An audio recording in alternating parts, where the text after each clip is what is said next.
Wilujeng sonten para pamirsa anu dipikahormat, simkuring sardirikana sila bade ngawohkan warta utama dina ieu waktos. Dinten ayana parantos lumangsung kajadian maling motor di daerah Jakarta. Anu nyababkeun karugian material serta nimbulkan rasa teu aman di kalangan masyarakat. Kajadian ieu diperkirakan lumangsung dina waktu sonten serta ayeuna masih keneh dina panalungtikan pihak kapolisian. Salajengna, urang bade nyanggakeun informasi langkung jero kalawan narasumber anu aya di tempat kajadian. Wilujeng sonten Sherly sareng para pamirsa Gemilang TV. Kiwari abdi ayana di bumi korban kejahatan begal anu kasohor kunami Bapak Hasan. Bapak Hasan? Ya. Naon wae barang anu leungit dina kejadian maling motor atanapi begal eta? Ada motor sama STNK-nya, tapi kuncinya masih ada. Di mana tempat kejadian perkara TKP eta lumangsung? Di Kecamatan Durensawit di Jakarta Timur. Iraha kejadian eta lumangsung? Tanggal 2 September 2024. Saha wae anu nyaksikan atanapi aya di sakuriling tempat kejadian harita? Kalau yang nyaksiin sih nggak ada, sepi soalnya jalannya.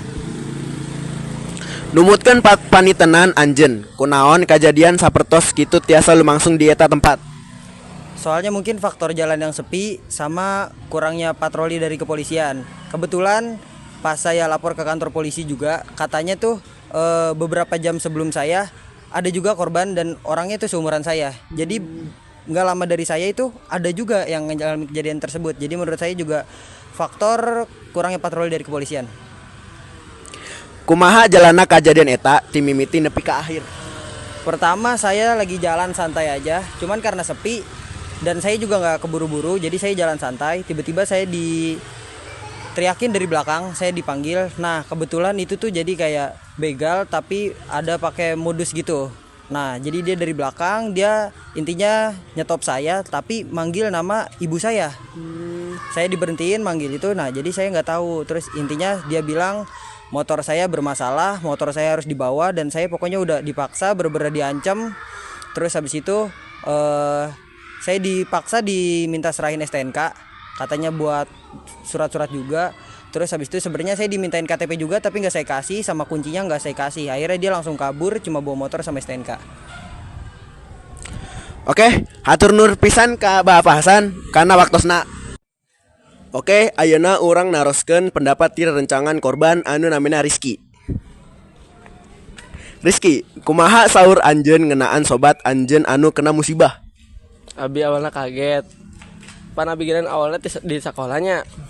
Abi ke sekolah, ke belajar. Tiba-tiba si Hasan teh ngechat di grup gitu, motornya hilang. Da abi awalnya kirain kaget. Itu kunaon ya hilang kieu motornya. Pas ditanya ke sekolah tuh kenaonnya gitu si Hasan teh di begal ku orang gitu tak apal saha begal nanying nya gitu enggak satu. Oh ya gitu ya. Makasih ya Bapak Rizky. Ya sama-sama. Oke kita kembali ke studio. Sakitu wae tiasa kami aturkeun dina waktos ayeuna. Mugia ieu kajadian tiasa janten pangling pikeun urang sadaya sangkan langkung waspada sarta hati-hati dina miara harta banda pribadi. Hatur nuhun kana kasetiaan pamirsa ngadengarkeun warta ti kami. Simkuring Sarli Dikana Isila pamit undur diri. Wassalamualaikum warahmatullahi wabarakatuh.